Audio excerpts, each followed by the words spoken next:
Do you like mysteries? To wander through the enigmatic mist of the inexplicable? Great. I'm Murk, and here you'll find what you're looking for. Welcome to my domains. The truth dissolves into the mist.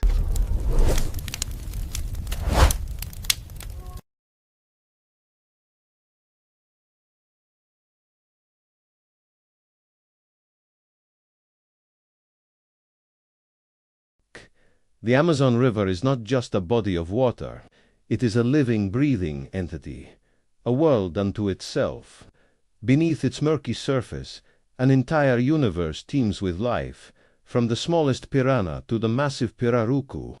But there is one creature that rules this aquatic kingdom, a being both revered and feared, a flesh and blood animal that has transcended biology to become legend. This is the Boto Cor-de-Rosa, the pink river dolphin. To the rivering communities of the Amazon, the Boto is not merely an animal. It is a shapeshifter, a seducer, a being of immense power and mystery.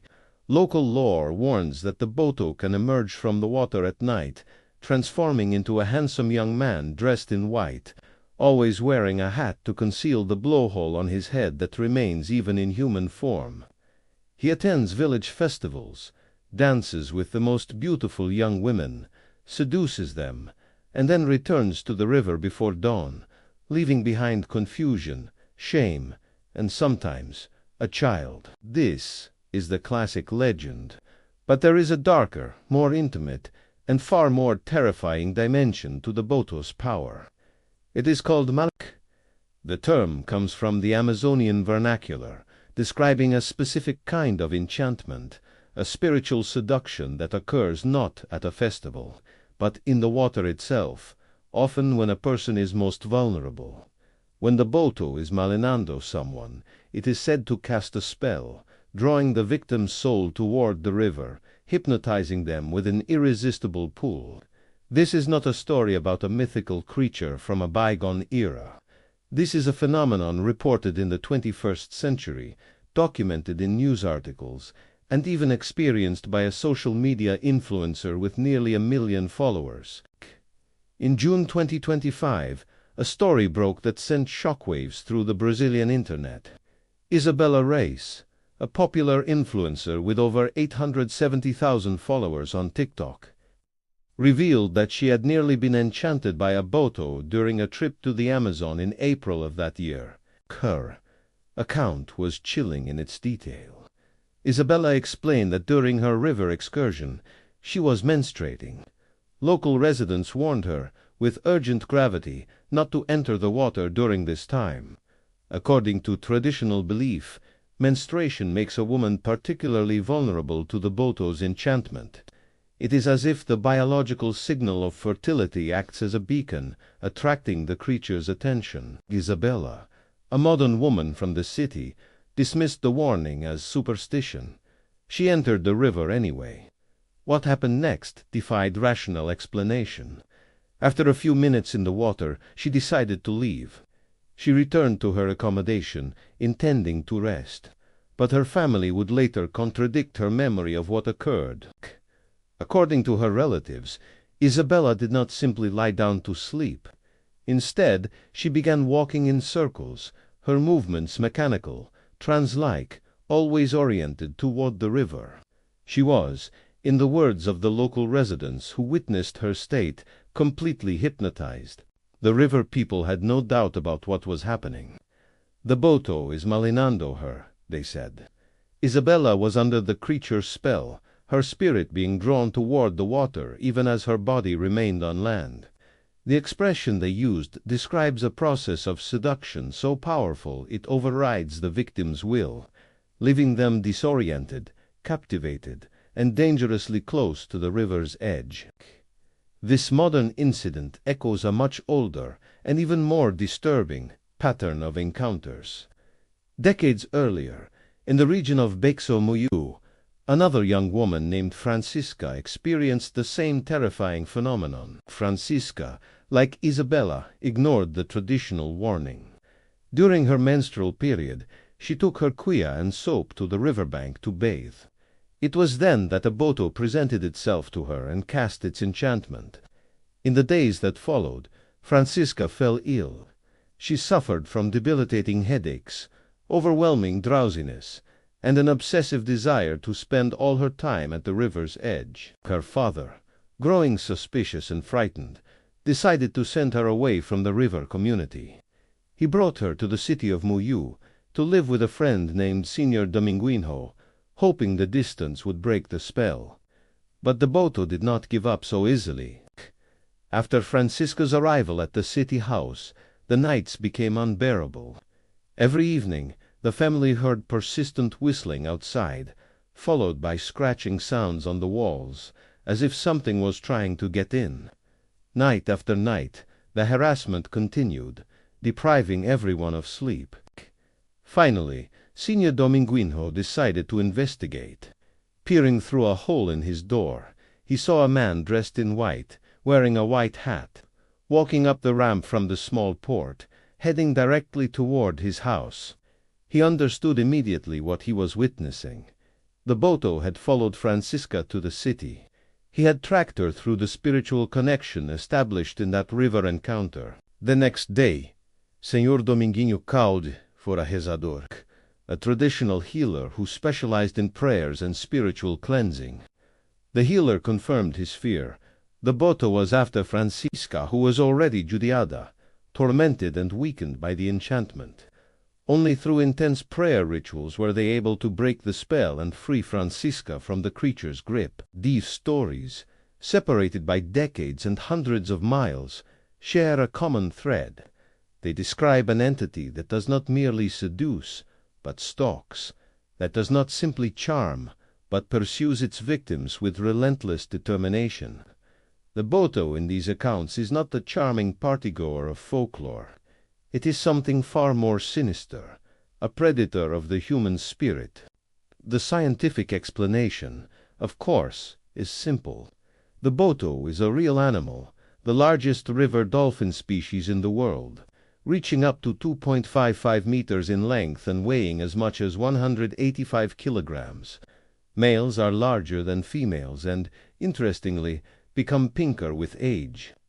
The rosy coloration is actually the result of scar tissue accumulated over years of aggressive interactions with other males. The more fights, the pinker the dolphin. Ts are intelligent creatures, with a brain capacity reportedly 40% larger than that of humans relative to body size. They are known to be curious, playful, and capable of learning complex behaviors. They can be seen interacting with tourists, accepting food, and even removing fish from nets with remarkable dexterity. But the indigenous and riverine peoples who have shared the Amazon with these animals for millennia know something that science cannot measure. They know that intelligence and mystery often walk hand in hand. They know that the boundary between the natural and the supernatural is not always clear, especially in the Amazon, where the forest breathes and the river speaks. What is it about the Boto that inspires such powerful and persistent beliefs? The answer may lie in the creature's very nature, in the qualities that set it apart from all other Amazonian animals. The Boto is a mammal, like us. It breathes air, gives birth to live young, and nurses its offspring. Yet it lives in an element alien to humans, the dark, mysterious depths of the river. This liminal existence, straddling two worlds, makes it a natural candidate for myth. It is us, but not us. It is familiar, yet utterly other. Its intelligence is palpable. Fishermen who work the Amazon waters report that Botos can learn to avoid nets, to recognize individual humans, even to cooperate in fishing strategies. This intelligence, when observed by people whose worldview includes spirits and enchantments, can easily be interpreted as something more than animal cognition. It becomes sentience with intent. The pink color, caused by scar tissue, adds another layer. The older and more battle-scarred the male, the pinker it becomes in human terms. This would be the equivalent of a warrior covered in the marks of countless battles. a figure of power and experience. It is easy to see how such a creature could be imagined as a seducer, a being whose very appearance testifies to its virility and dominance. But the phenomenon of Malinando suggests something beyond simple seduction. It suggests an active, predatory spiritual force. The victims in these accounts are not willing participants in a romantic encounter. They are targeted, pursued, and tormented. The Boto in these stories behaves less like a lover and more like a stalker, an entity that fixates on an individual and refuses to let go. There is a darker, more uncomfortable layer to this legend that must be acknowledged. The story of the Boto has historically served a social function, providing an explanation for pregnancies that could not otherwise be accounted for. When a young woman in a traditional river community became pregnant and the father was unknown or unwilling to come forward, the Boto legend offered a face-saving explanation. The child was filho do Boto, a child of the Dolphin. In this context, the legend takes on a more troubling dimension. Some scholars and activists have pointed out that the Boto story can function as a cultural cover for sexual violence, a way of mythologizing abuse and shifting blame from human perpetrators to a supernatural entity.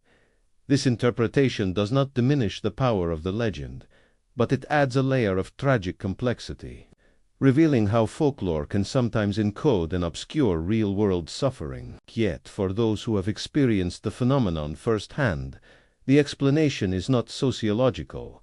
It is personal and terrifying. Valdecir da Costa Souza, a young fisherman from the Amazon, learned this lesson in 2013 in the most harrowing way possible. Valdecir was fishing with his cousin Nathanael when a group of botas began tearing their nets and eating their catch. Frustrated, Valdecir fired a shot at one of the animals. Immediately, more botas surrounded the boat, attempting to swamp it. The cousins were forced to anchor near the shore, but the dolphins did not leave. Then Valdecir began to feel ill. He saw a man appear on a white rock in the middle of the river, calling to him, beckoning him into the water. The man's voice was irresistible, promising something Valdecir could not name but desperately wanted. Only when he stayed close to his cousin did the figure retreat. When they finally returned home, Valdecir's ordeal was just beginning. His family found him uncontrollable. He would try to rush toward the river, needing to be physically restrained by multiple people. His aunt described the scene with horror. There were 9 men and 3 women just to hold him. When the Boto's presence was strong, Valdecir's voice would change, and he would exhibit superhuman strength. His father, José Alberto, understood the situation with terrible clarity. He himself had been victimized by a Boto years earlier, after his own father disappeared in the waters of the Juruá River, enchanted by a dolphin. The elder man's body was never found, but his spirit reportedly appeared to José's wife, saying he was inside a Boto and needed to be disenchanted. The cycle of encounters, it seemed, ran in the family. What are we to make of these accounts? The skeptic's answer is straightforward.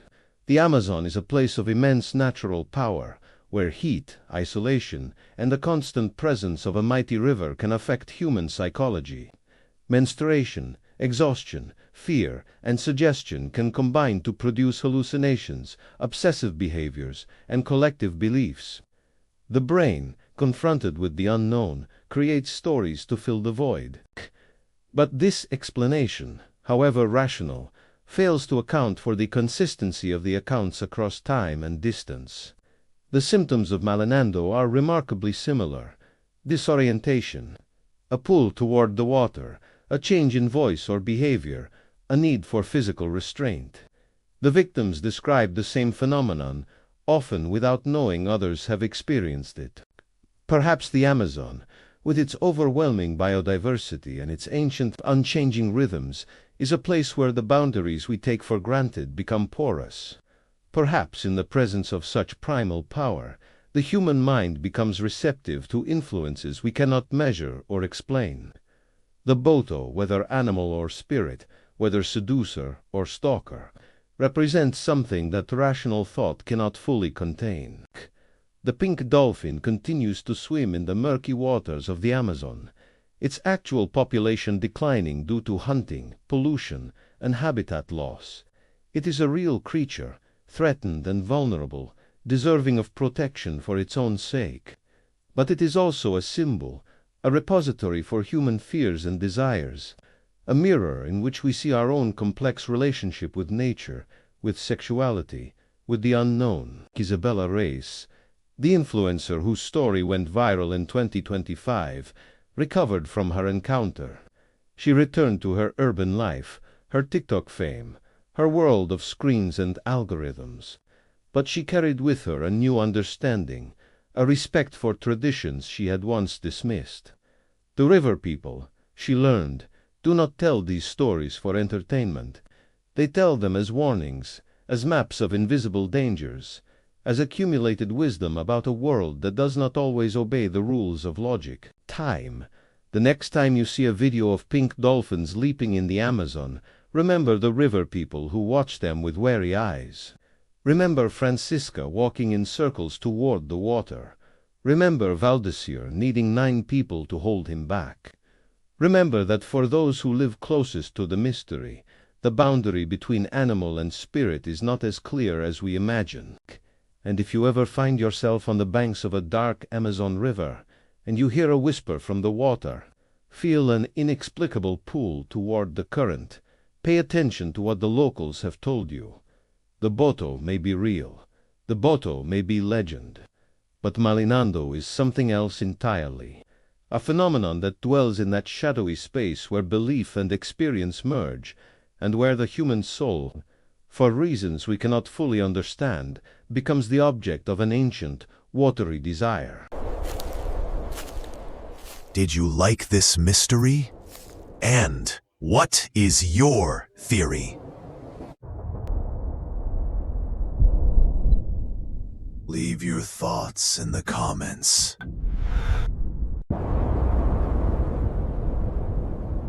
And if you enjoyed it, then like and share. I'm Murk, and I'll be waiting for you in the next mystery.